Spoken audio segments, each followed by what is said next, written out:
देखिए इधर, पिछले क्लास में आपको समझाया गया कि ऑर्गेनिक केमिस्ट्री क्या है और ऑर्गेनिक कंपाउंड क्या है। और फिर आपको यह भी बताया गया कि ऑर्गेनिक कंपाउंड में मात्र 9 ही एलिमेंट्स हैं जो पूरे ऑर्गेनिक केमिस्ट्री में आता रहता है। फिर उसका डिफरेंट टाइप उसको क्लासिफाई किया गया उसके बॉन्ड फॉर्मेशन के आधार पर। और उसमें हम एक बस हाइड्रोजन को देखे हैं कि वो किस तरीके से बॉन्ड बनाता है। अब थोड़ा उससे आगे बढ़ते हैं, ठीक है। दूसरा क्या था? नाइट्रोजन। हेडिंग भी शायद आप नाइट्रोजन ही डाले हैं ना। जो भी लोग आज ये दूसरा लेक्चर देख रहे हैं ऑर्गेनिक का, पहला लेक्चर देख के तब दूसरा पढ़िए, ज्यादा बेहतर समझ में आएगा। लिखेंगे।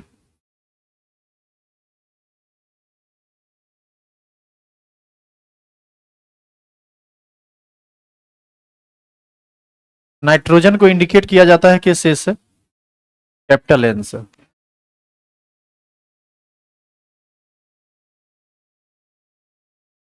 नाइट्रोजन का एटॉमिक नंबर होता है 7। इसका हम यदि ऑर्बिट वाइज इलेक्ट्रॉनिक कन्फिग्रेशन लिखें तो ये होगा 2 5। बताइए आउटर मोस्ट सेल में कितना इलेक्ट्रॉन है? 5। ऑक्टेट पूरा करने के लिए इसको कितने इलेक्ट्रॉन की जरूरत है? 3। तो निश्चित है कि नाइट्रोजन हमेशा कितने बॉन्ड का फॉर्मेशन करेगा? 3। चलिए इसको सब ऑर्बिट, ये जो कन्फिग्रेशन लिखा हुआ है ये ऑर्बिट वाइज इलेक्ट्रॉनिक कन्फिग्रेशन है। अब इसी का कन्फिग्रेशन हम लिखते हैं सब ऑर्बिट वाइज। आप याद करो, कन्फिग्रेशन 3 तरह का होता है। एक कन्फिग्रेशन होता है ऑर्बिट वाइज, एक होता है सब ऑर्बिट वाइज और एक होता है ऑर्बिटल वाइज। तो इसको सब ऑर्बिट वाइज यदि हम लिखें तो ये होगा 1s2 2s2 2p3। क्या कोई परेशानी है इसमें? अच्छा, इसी को हम यदि नोबेल गैस वाइज लिखें तो इसी को हम लोग लिख सकते हैं हीलियम 2s2 2p3। ऐसा लिख सकते हैं। अब तीसरा कन्फिग्रेशन जो ऑर्बिटल वाइज होता है, ये तो सब ऑर्बिट वाइज कन्फिग्रेशन हो गया। तीसरा जो ऑर्बिटल वाइज कन्फिग्रेशन होता है, इसमें हम डब्बा बना के दिखाते हैं ऑर्बिटल को। एस में एक ऑर्बिटल होता है तो एक डब्बा बनेगा, पी में 3 ऑर्बिटल होता है तो 3 डब्बा बनेगा। इसमें जो इलेक्ट्रॉन का हम डिस्ट्रीब्यूशन करते हैं, एस में 2 इलेक्ट्रॉन है तो एक ऊपर एक नीचे, तो ये पेयर्ड माना जाएगा। यहां 3 इलेक्ट्रॉन है, पहले एक एक करके ना भरते हैं, तो यहां पर ये टोटल 3 आपको ऐसे दिखेगा। अब आप ध्यान से देखिए, आउटर मोस्ट सेल में 5 इलेक्ट्रॉन है, 3 चाहिए, तो ऑक्टेट पूरा हो जाएगा। और अब आप यह भी ध्यान से देखिए कि जब आप ऑर्बिटल वाइज सब ऑर्बिट वाइज से चलते हुए ऑर्बिटल वाइज पर पहुंचते हैं तो यहां पर कितना इलेक्ट्रॉन अनपेयर्ड है? अनपेयर्ड है 3। तो यहां से हम लिख सकते हैं कि अनपेयर्ड इलेक्ट्रॉन होगा 3। तो बताइए इसकी कोवैलेंसी कितनी हो जाएगी? और जब कोवैलेंसी 3 हुई तो थोड़ा ध्यान दीजिए कि लोन पेयर बचेगा कि नहीं। लोन पेयर किसको कहते हैं? आउटर मोस्ट सेल का वह इलेक्ट्रॉन जो पेयर्ड रह गया, जो बॉन्ड फॉर्मेशन में भाग नहीं लेगा। तो बताइए यही ना एक पेयर है जो लोन पेयर के रूप में काम करेगा। तो लोन पेयर कितना हो जाएगा? 1। यहां से एक बात स्पष्ट तौर पर कही जा सकती है कि नाइट्रोजन हमेशा 3 कोवैलेंट बॉन्ड का फॉर्मेशन करेगा। और ये जो 3, और हर स्थिति में हर कंडीशन में उस पर कितना लोन पेयर रहेगा? एक। हम जब एक लोन पेयर बोलते हैं तो वो एक साथ 2 इलेक्ट्रॉन को इंडिकेट करता है, 2 लोन पेयर बोलेंगे तो 4 इलेक्ट्रॉन को। तो इस तरीके से नाइट्रोजन 3 कोवैलेंट बॉन्ड का फॉर्मेशन करेगा, और 3 तरह से ये 3 कोवैलेंट बॉन्ड का फॉर्मेशन करता है। हो सकता है कि 3 कोवैलेंट बॉन्ड तीनों का तीनों सिंगल हो जाए, तीनों का तीनों सिंगल कोवैलेंट बॉन्ड बना ले। हो सकता है कि एक डबल बना ले, एक सिंगल बना ले। या ये भी हो सकता है कि एक ही बॉन्ड ट्रिपल बन जाए, ट्रिपल बॉन्ड में 3 इलेक्ट्रॉन इन्वॉल्व हो जाए। तो कितने तरीके से बॉन्ड बनेगा? 3 तरह से। और हर स्थिति में एक लोन पेयर उस पर रहेगा। तो आप पहले यहां तक लिखो तो।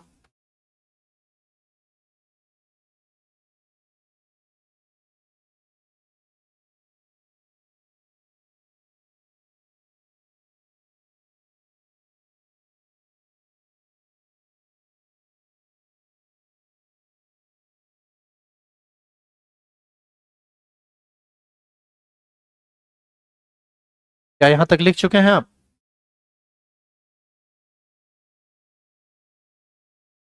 नीचे एरो दीजिए और लिखिए।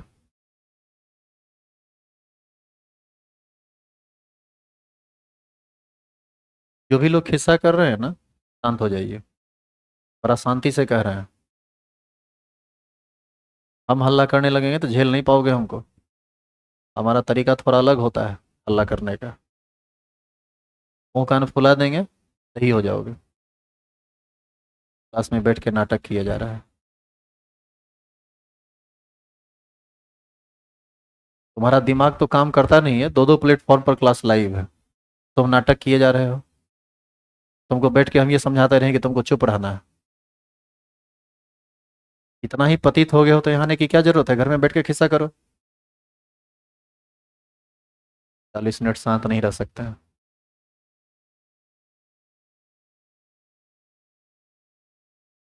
लिखेंगे एरो देके। Nitrogen form D covalent bond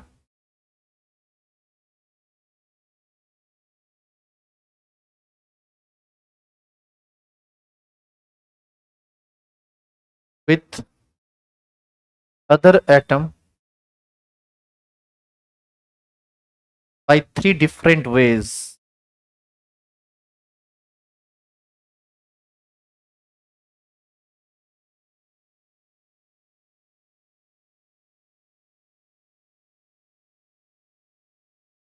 nitrogen तीन कोवैलेंट बॉन्ड का फॉर्मेशन करता है हमेशा, और ये तीन कोवैलेंट बॉन्ड कितने तरीके से बना सकता है? तीन तरीके से।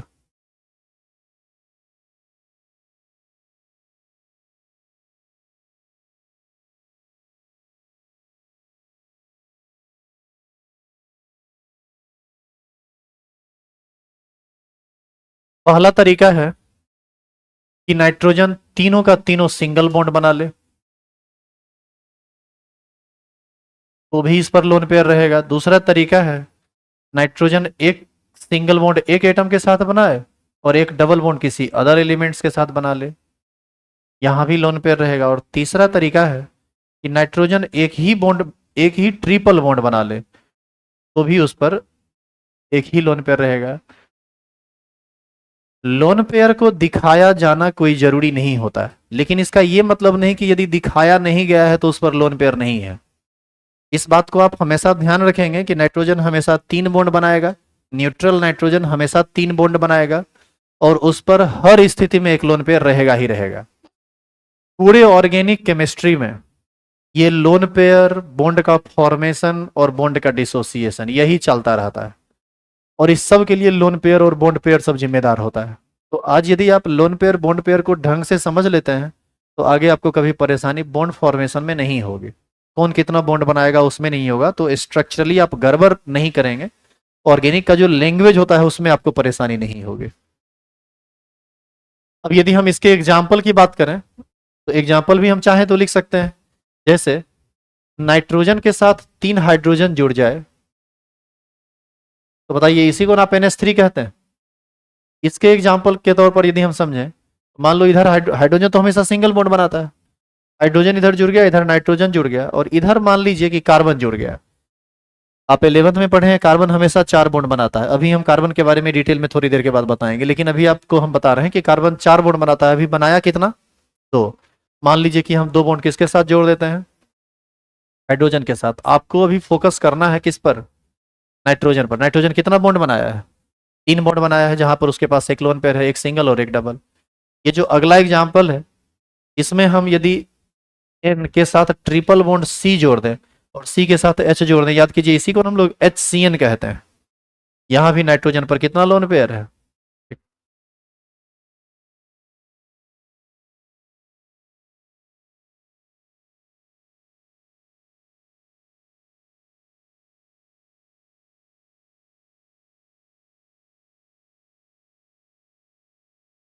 लिख लिए? तो ये था नाइट्रोजन। नाइट्रोजन का भी काम खत्म हुआ। हाइड्रोजन नाइट्रोजन हो चुका है। अब हम लोग चलेंगे ऑक्सीजन पर।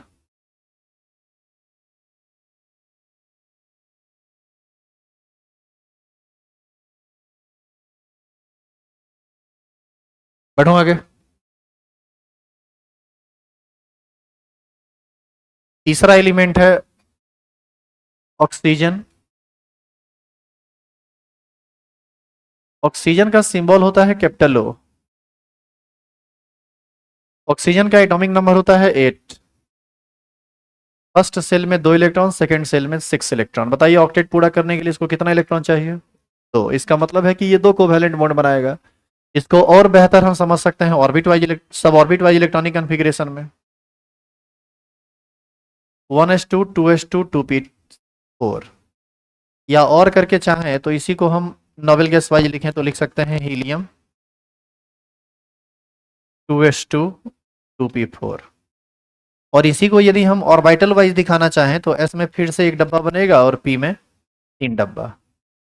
इलेक्ट्रॉन को भरेंगे पहले एस में, तो ये 2 इलेक्ट्रॉन भरेगा चूंकि 2s2 है। सेकेंड सेल के एस सब सेल में 2 इलेक्ट्रॉन है, और यहाँ 2p4 है।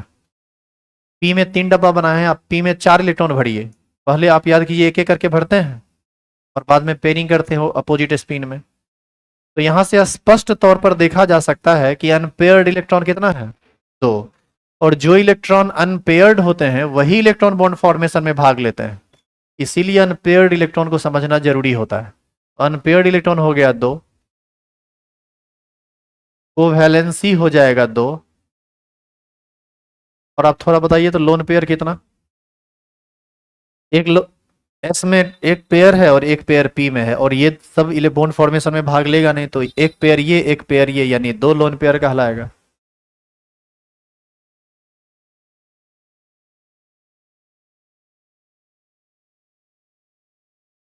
तो ऑक्सीजन हमेशा कितना बॉन्ड बनाएगा? 2। और ये 2 बॉन्ड कितने तरीके से बन सकता है? 2 तरीके से। कैसे कैसे? हो सकता है कि दोनों का दोनों सिंगल बना ले, जैसे इधर एच जोड़ दीजिए तो यही H2O हो गया। और हो सकता है कि एक ही बॉन्ड डबल बना ले, मान लीजिए कार्बन के साथ जुड़ जाए, फॉर्मल्डिहाइड है ये, आप पढ़िएगा ऑर्गेनिक में आगे। तो इस तरह से हम कह सकते हैं कि oxygen form 2 covalent bond with other elements by 2 different ways. दोनों का दोनों सिंगल और एक ही, या फिर एक ही डबल। तो यहां तक आप पहले पहुंचिए और फिर इसको लिखिए। तो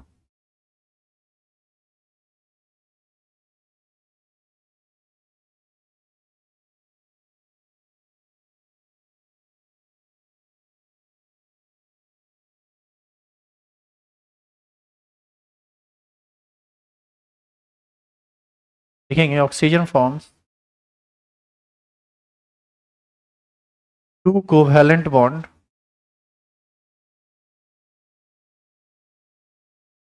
with other atom by 2 different ways.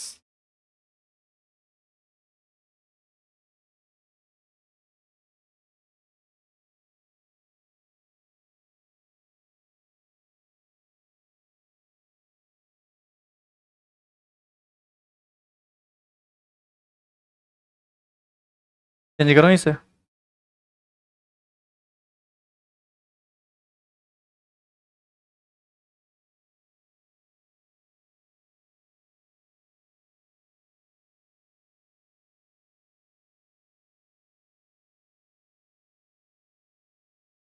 पहला तरीका ये हो सकता है कि दोनों का दोनों सिंगल हो, लोन पेयर यहाँ भी रहेगा 2। और दूसरा तरीका ये हो सकता है कि एक ही बॉन्ड डबल हो, यहाँ भी लोन पेयर रहेगा ये। एग्जाम्पल के तौर पर देखें तो यदि आप H के साथ O को जोड़ देते हैं तो इसी को आप H2O कहते हैं। दोनों तरफ कार्बन जोड़ देंगे तो यही ईथर हो जाएगा, जो आगे पढ़ेंगे हम लोग, 11th में पढ़े हुए भी हैं।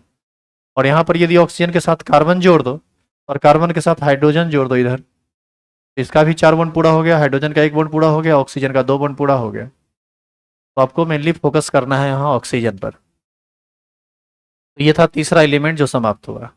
तो ध्यान रखेंगे हाइड्रोजन हमेशा 1 बॉन्ड बनाएगा, कोई लोन पेयर नहीं रहेगा। नाइट्रोजन हमेशा 3 बॉन्ड बनाता है, 3 तरीके से बना सकता है। हर बार उस पर एक लोन पेयर रहेगा, चाहे लोन पेयर दिखाया गया हो या दिखाया गया ना हो, लोन पेयर रहता है। ऑक्सीजन हमेशा 2 कोवैलेंट बॉन्ड का फॉर्मेशन करता है अदर एलिमेंट्स के साथ। दो तरीके से, या तो एक ही बॉन्ड सिंगल हो, सॉरी दो बॉन्ड सिंगल सिंगल हो, या एक ही बॉन्ड डबल हो। हर स्थिति में उस पर दो दो लोन पेयर रहता है।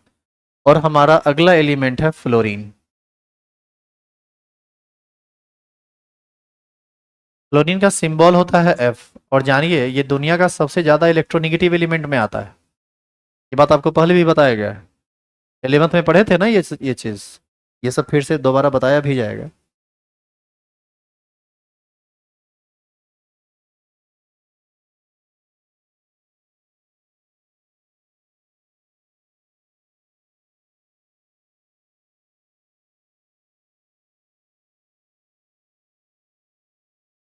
बताइए फ्लोरीन का एटॉमिक नंबर 9 होता है। कन्फिग्रेशन लिखेंगे 2 7।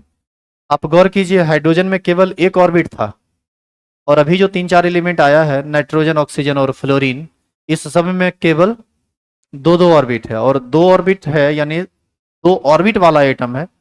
दो ऑर्बिट में दूसरा ऑर्बिट में डी सब ऑर्बिट नहीं होता है। पहला में एस होता है तो आप 1s कहते हैं, दूसरा में एस होता है पी होता है तो आप 2s 2p कहते हैं, तीसरा में एस पी डी सब होता है तो आप 3s 3p 3d कहते हैं। यहाँ पर इस तीनों एलिमेंट में, ऑक्सीजन में, नाइट्रोजन में और फ्लोरीन में, डी का कोई कंसेप्ट नहीं है क्योंकि उसमें डी सब ऑर्बिट नहीं है। तो ये इसका ऑर्बिट वाइज इलेक्ट्रॉनिक कन्फिग्रेशन है। इसको लिखिए फिर आगे बढ़ते हैं।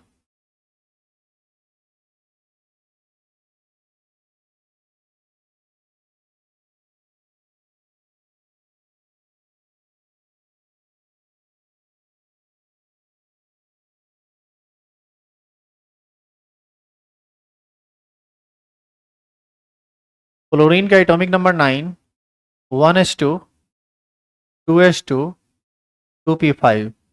नोबेल गैस वाइज लिखेंगे यदि आप और करके, तो ये आएगा हीलियम 2s2 2p5। यहाँ पर यदि हम इसको ऑर्बिटल वाइज दिखाएं ऑर्बिटल डायग्राम में। अच्छा एक बात बताइए, आउटर मोस्ट सेल में कितना इलेक्ट्रॉन है? 7। इसको ऑक्टेट पूरा करने के लिए कितना चाहिए?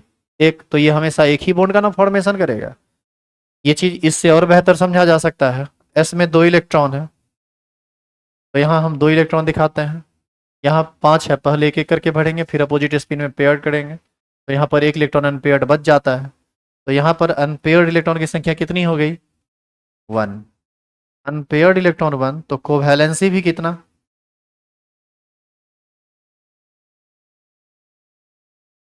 अच्छा लोन पेयर कितना? आउटर मोस्ट सेल में एस में भी पेयर्ड है, और पी में कितना पेयर्ड इलेक्ट्रॉन है? दो। दो लोन पेयर। तो दो लोन पेयर इधर एक लोन पेयर इधर, का कितना हो गया? 3। तो बताइए फ्लोरीन हमेशा कितना बॉन्ड बनाएगा? केवल और केवल एक। और एक ही बनाएगा बॉन्ड, तो इसमें कुछ ज़्यादा लिखना है नहीं। सिंगल बॉन्ड बनेगा, और इस पर जब भी बॉन्ड बनेगा तो 3 लोन पेयर रहेगा। अभी जो भी एलिमेंट हम लोग कल से लेकर आज तक डिस्कस किए, चार, हाइड्रोजन, नाइट्रोजन, ऑक्सीजन और फ्लोरीन, ये सब सेम टाइप का एक तरह का एलिमेंट था। इस सब में आपस में कुछ सिमिलरिटीज है, वो जब आप अगला देखिएगा तो आपको समझ में आ जाएगा कि क्या क्या समानता था इस सब में और उसमें क्या अंतर है।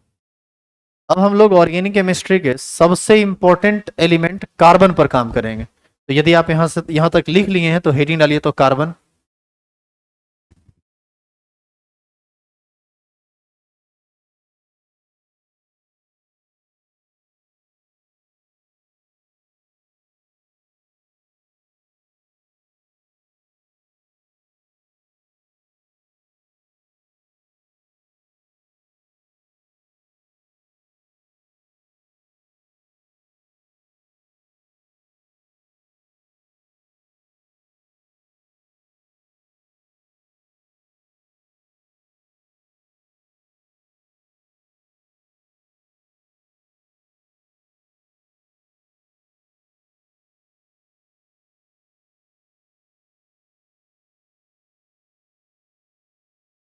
कार्बन का सिंबल कैपिटल सी होता है और एटॉमिक नंबर इसका 6 होता है।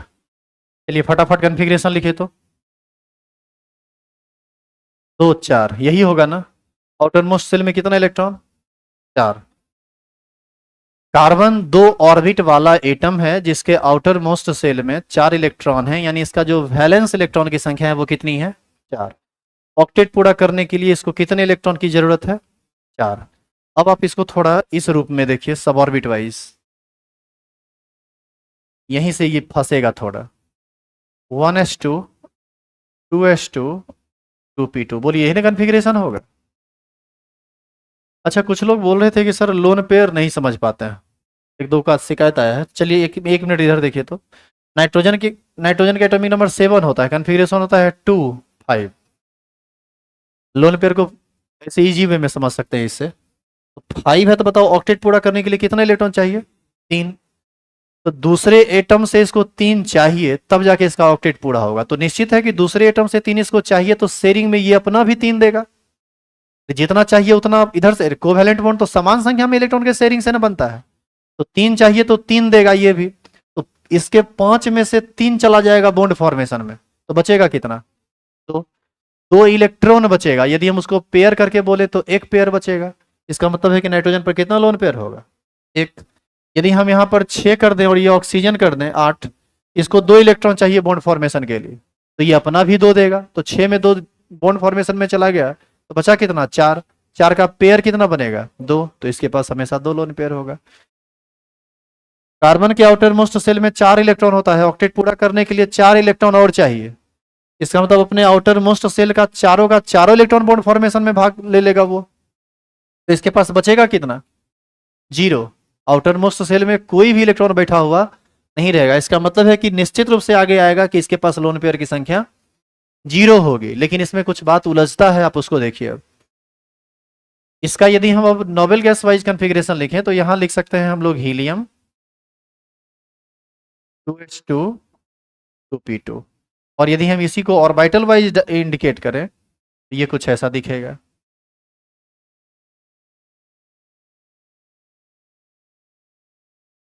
बोलिए हाँ या ना। अब आप देखो यहाँ पर उलझा क्या क्या फंसा बात, सो देखो। यहाँ पर आउटर मोस्ट सेल में 4 इलेक्ट्रॉन है, 4 चाहिए बॉन्ड फॉर्मेशन के लिए, लेकिन यहाँ पर अनपेयर्ड इलेक्ट्रॉन मात्र 2 है। तो 2 इलेक्ट्रॉन यदि अनपेयर्ड है तो यही ना 2 पेयर्ड होगा यदि कहीं अलग से इसको इलेक्ट्रॉन मिलता है तो ऐसी स्थिति में ये कितना बॉन्ड का फॉर्मेशन कर सकता है? केवल 2 का। क्या 2 बॉन्ड फॉर्मेशन से इसका काम हो जाएगा? क्या इसका ऑक्टेट पूरा हो जाएगा? तो ऐसी स्थिति में जानिए अब इसके बारे में। इधर देखिए, अब रुक जाइए, यहाँ पर रुक जाइए। सबसे पहले जानिए कि आप इसको बोलते हैं ग्राउंड स्टेट कन्फिग्रेशन।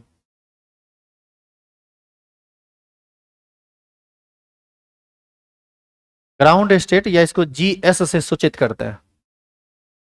देखो, इसको बॉन्ड बनाने के लिए, ऑक्टेट पूरा करने के लिए 4 इलेक्ट्रॉन चाहिए। यहां पर इलेक्ट्रॉन अनपेयर्ड है 2। तो ऐसी स्थिति में ग्राउंड स्टेट कन्फिग्रेशन में इसमें अनपेयर्ड इलेक्ट्रॉन की संख्या है 2। तो ऐसी स्थिति में जो इसकी कोवैलेंसी होगी, ये कोवैलेंसी कितना होगा? 2। और लोन पेयर कितना होगा? 1। जानिए इस पूरे कंडीशन में ये अनस्टेबल होता है। काहे अनस्टेबल होता है आप उसको भी समझिए। पी में मैक्सिमम कितना इलेक्ट्रॉन रहता है? 6। तो पी में 6 अरे एस में रहता है 2, पी में 6, डी में 10, एफ में 14, यही ना बताया गया। तो पी में यदि 6 इलेक्ट्रॉन रहता तो ये कहलाता फुल फिल्ड। पी में यदि 3 इलेक्ट्रॉन रहेगा तो जितना रहना चाहिए, सॉरी, जितना क्षमता होता है उसका यदि आधा है तो इसी को हम कहते हैं हाफ फील्ड। और यदि फुल फील्ड भी नहीं हो और हाफ फील्ड भी नहीं हो तो उसी को कहा जाता है पार्शियल फील्ड। याद कीजिए, ये पीछे भी बताया गया है, जब आप 11th में थे तो इस पर बहुत डिटेल में काम हुआ है। सबसे ज्यादा स्टेबल कौन होता है? Full field. उससे कम हाफ फील्ड, और सबसे कम पार्शियल फील्ड। अब आप इस पी को देखिए, यहां पर एक डब्बा खाली है, यानी इलेक्ट्रॉन का घर खाली है। और यहां पर इस पी से कम एनर्जी वाला ऑर्बिटल फुल फील्ड है, यानी एस। तो ये अपने एनर्जी को मेंटेन करने के लिए, स्टेबिलिटी को बढ़ाने के लिए एस से एक इलेक्ट्रॉन निकाल कर पी में रख लेता है, जिससे पी ज्यादा एनर्जेटिक ऑर्बिटल हाफ फील्ड हो जाता है और पहले की तुलना में ज्यादा स्टेबल हो जाता है। तो ऐसी स्थिति में ग्राउंड स्टेट कन्फिग्रेशन में कभी भी कार्बन बॉन्ड का फॉर्मेशन नहीं करता है। यहां से इलेक्ट्रॉन जंप करेगा और इलेक्ट्रॉन जंप करके किस में आ जाएगा? पी में। और तब इसका रिजल्टिंग कन्फिग्रेशन क्या हो जाएगा बताइए? एस में कितना? 1। और पी में कितना? 3, तीनों का तीनों अनपेयर्ड, लेकिन ये हाफ फील्ड है। अब आप बताइए तो इस इस कॉन्फ़िगरेशन को, जैसे आप बोले हैं ग्राउंड स्टेट, इस कॉन्फ़िगरेशन को क्या कहा जाता है? Excited state. तो इसको बोला जाता है excited state configuration. Excited state, या इसको हम इंडिकेट करते हैं ES से। बताइए तो इस स्थिति में अनपेयर्ड इलेक्ट्रॉन 4, कोवैलेंसी कितना? 4, लोन पेयर। अब बताइए कि ऑक्टेट पूरा होगा तब जब ये 4 इलेक्ट्रॉन ले, और 4 इलेक्ट्रॉन के लिए कि इसको एक्साइटेड स्टेट में ना जाके बॉन्ड का फॉर्मेशन करना पड़ेगा। इसका मतलब है कि कार्बन हमेशा 4 बॉन्ड बनाएगा, हमेशा एक्साइटेड स्टेट में बॉन्ड का फॉर्मेशन करेगा, और कार्बन के पास कोई भी लोन पेयर नहीं होगा। अच्छा, किसी के दिमाग में आ सकता है कि ये 4 इलेक्ट्रॉन बॉन्ड फॉर्मेशन में चला गया, फिर भी तो 2 इलेक्ट्रॉन बचा हुआ है। तो 2 इलेक्ट्रॉन अंदर के सेल का ना बचा हुआ है। लोन पेयर हम आउटर मोस्ट सेल के उस इलेक्ट्रॉन के पेयर को कहते हैं जो बॉन्ड फॉर्मेशन में हिस्सा नहीं लिया। अंदर वाले सेल में कितना इलेक्ट्रॉन है, नहीं इलेक्ट्रॉन है, इस बात से कोई लेना देना नहीं है। वो ना बॉन्ड फॉर्मेशन में इन्वॉल्व होगा, ना लोन पेयर के रूप में माना जाएगा। उसको हम लोग कोड इलेक्ट्रॉन कहते हैं, जिसका कोई काम होता नहीं है, और इस स्टेट में ये स्टेबल होता है। तो यहां से हम स्टेटमेंट के तौर पर लिख सकते हैं कि carbon forms 4 covalent bond with other elements in 4 different ways. Carbon अपना 4 बॉन्ड 4 अलग अलग एटम के साथ, सॉरी, कार्बन अपना 4 बॉन्ड बनाता है अलग अलग एलिमेंट्स के साथ, और कितने तरीके से? 4 तरीके से। क्या क्या तरीका हो सकता है? चारों का चारों सिंगल हो सकता है, एक डबल, 2 सिंगल हो सकता है, 2 डबल हो सकता है, एक ट्रिपल, और एक सिंगल हो सकता है। तो इन सभी बातों को लिखेंगे, और किसी भी कंडीशन में लोन पेयर इस पर नहीं होगा। लिखिए तो इसको पहले।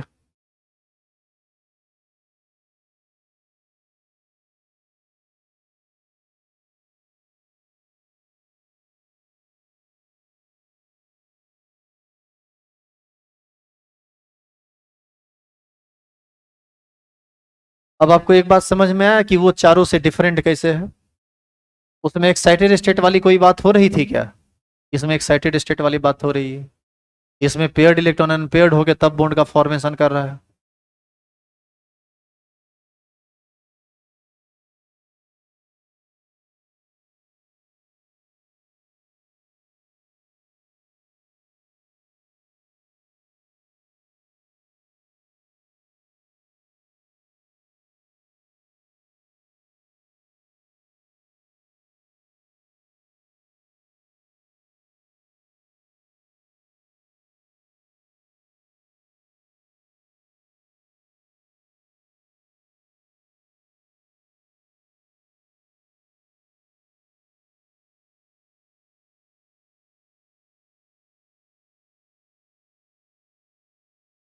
हो गया लिखा हुआ?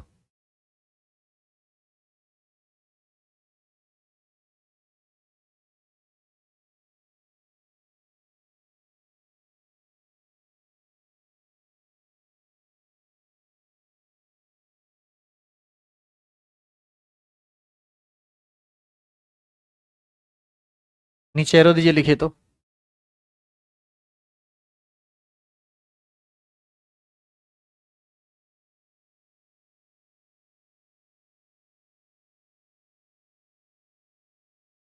लिखेंगे carbon atom forms 4 covalent bond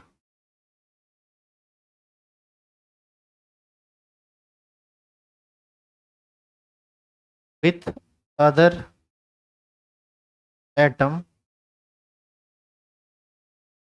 with other atom by 4 different ways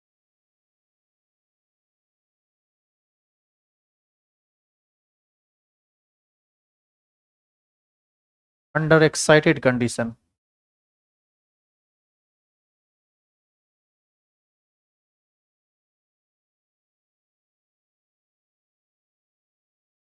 Carbon atom forms 4 covalent bond with other atoms by 4 different ways under excited condition.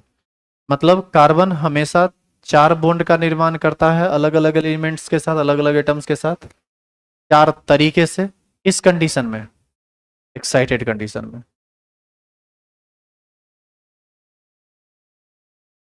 पहला तरीका क्या हो सकता है?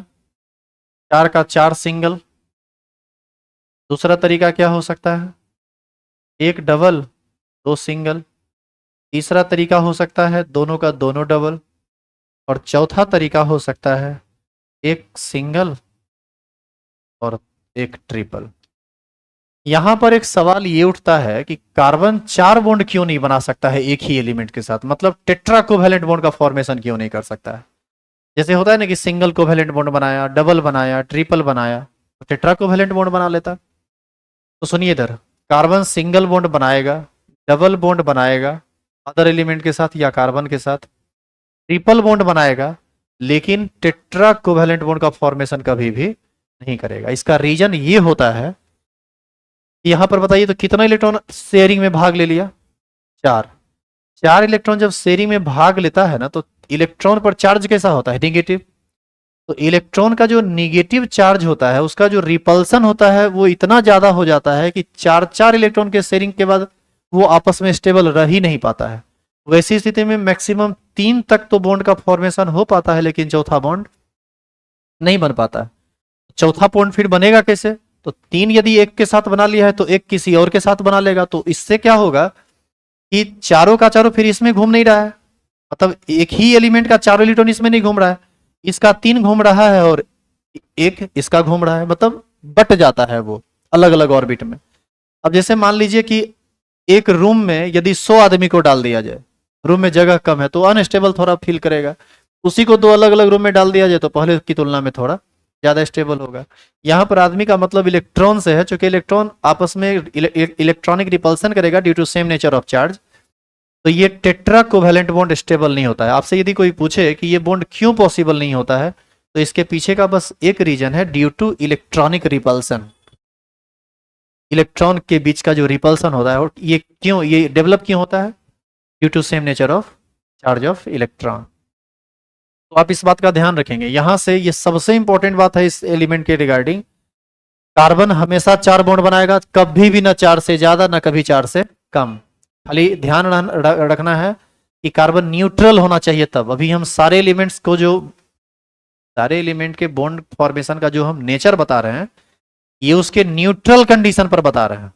यदि इस एटम्स पर चार्ज आते हैं तो बॉन्ड बनाने की क्षमता बढ़ती और घटती है, वो सिचुएशन के हिसाब से, वो सब आगे फिर आएगा तो देखेंगे। तो इस चीज को आप ध्यान में रखिएगा कि अभी सब न्यूट्रल एटम है। तो न्यूट्रल कार्बन एटम हमेशा कितना बॉन्ड बना सकता है?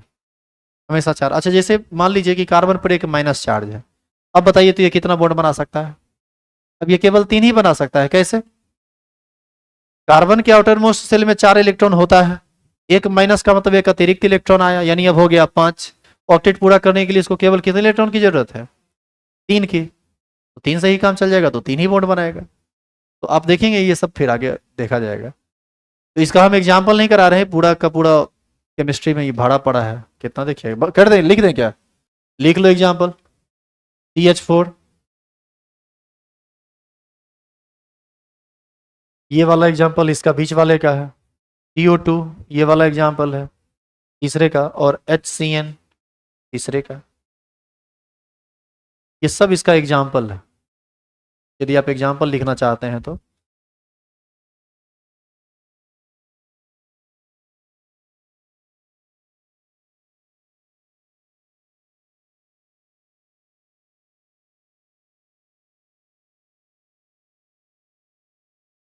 अब जो तीसरा सेट है एलिमेंट का, वो उसमें आता है सल्फर, क्लोरीन, ब्रोमीन और आयोडीन। इसमें इस 4 में हम बताएंगे मात्र एक के बारे में, बाकी 3 आपको खुद करना पड़ेगा। इसीलिए जब अभी सल्फर वाला बता रहे होंगे तो बढ़िया से ध्यान दीजिएगा और बढ़िया से समझने का प्रयास कीजिएगा। पहला चारों सेम टाइप का था, कार्बन अलगे टाइप है, और ये जो चारों है ये तो और अलग टाइप। और फिर बाद में हम आपको ये भी समझाएंगे कि अंतर क्या था तीनों में। तो स्टार लगाइए, हेडिंग डालिए तो।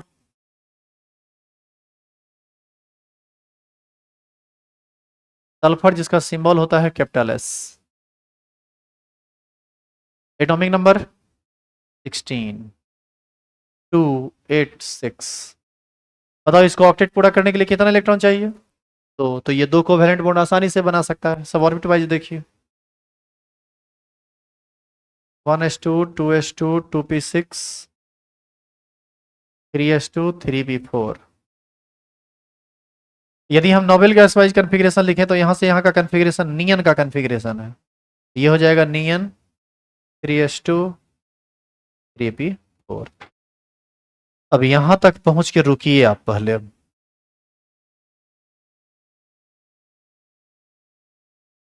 फर्स्ट सेल में s होता है तो हम लिखते हैं 1s। सेकेंड सेल में s भी होता है और p भी होता है तो हम लिखते हैं 2s2p। थर्ड सेल में s भी होता है, p भी होता है, d भी होता है तो हम लिखते हैं 3s 3p 3d। इससे पहले जितना भी एलिमेंट था वो दूसरे सेल तक ही रह गया था तो डी का चर्चा नहीं आया। लेकिन आप ध्यान से देखिए सल्फर तीसरा सेल तक ना पहुंच चुका है तो हम चाहें तो इसी कॉन्फ़िगरेशन में 3d0 लिख सकते हैं। ये समझ में आया कि क्यों 3d0 लिखाया? क्योंकि जब हम थर्ड सेल तक पहुंच गए हैं तो थर्ड सेल में s भी होता है, p भी होता है, d भी होता है। s और p में इलेक्ट्रॉन है, d में इलेक्ट्रॉन नहीं है तो हम d में लिख दिए 0। क्या दिक्कत है इसमें? ये लिखें तो भी और नहीं लिखें तो भी कोई फर्क नहीं पड़ता है, लेकिन हम इसलिए लिख रहे हैं ताकि चीजों को आप और बेहतर तरीके से समझ सकें। तो यहां पर लिखाएगा 3d0। ध्यान रहे ये इसका ग्राउंड स्टेट कॉन्फ़िगरेशन है और यदि हम इस पर इसका ऑर्बिटल वाइज डायग्राम खींचें तो एस में बताओ तो कितना डब्बा? एक, पी में 3, डी में 5। अब इलेक्ट्रॉन भर दीजिए इसमें। एस में 3s में कितना इलेक्ट्रॉन है? 2। एक ऊपर एक नीचे बढ़ेगा। पी में 1 2 3 4। ई तो पूरा का पूरा खाली है तो उसको तो छुएंगे भी नहीं। पहले आप बताइए कि ये ग्राउंड स्टेट कॉन्फ़िगरेशन है या एक्साइटेड स्टेट कॉन्फ़िगरेशन है? ये ग्राउंड स्टेट कॉन्फ़िगरेशन है तो क्या हम यहाँ जीएस लिख सकते हैं? लिख दिए। अब आप बताइए कि कितना इलेक्ट्रॉन अनपेयर्ड है? तो इलेक्ट्रॉन अनपेयर्ड है तो निश्चित रूप से ये दो बॉन्ड का फॉर्मेशन करेगा। कोवैलेंसी इसकी कितनी हो जाएगी? 2। देखिए पहले यहां तक।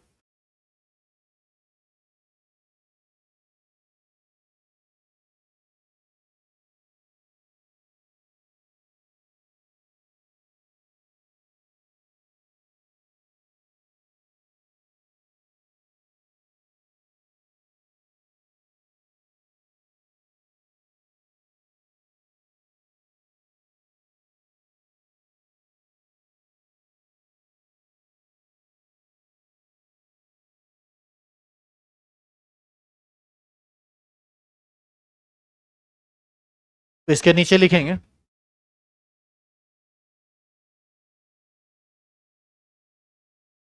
अनपेयर्ड इलेक्ट्रॉन तो कोवैलेंसी कितनी? 2। और इसी स्थिति में लोन पेयर 1 2। ऐसा नहीं लग रहा है बिल्कुल ऑक्सीजन के जैसा हो गया? पता है ऑक्सीजन के जैसा क्यों हो गया? क्योंकि ऑक्सीजन के आउटर मोस्ट सेल में भी 6 इलेक्ट्रॉन था और सल्फर के आउटर मोस्ट सेल में भी 6 इलेक्ट्रॉन है। यदि आप इस पर आप इसका एक एग्जाम्पल देखना चाहते हैं तो एग्जाम्पल है H2S, जिसको आप हाइड्रोजन सल्फाइड कहते हैं।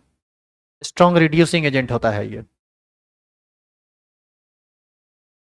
बताइए इसका स्ट्रक्चर कैसा होगा? हाइड्रोजन सल्फर के साथ सिंगल बॉन्ड बनाएगा 2 गो और इस पर केस क्या रहेगा? Lone pair.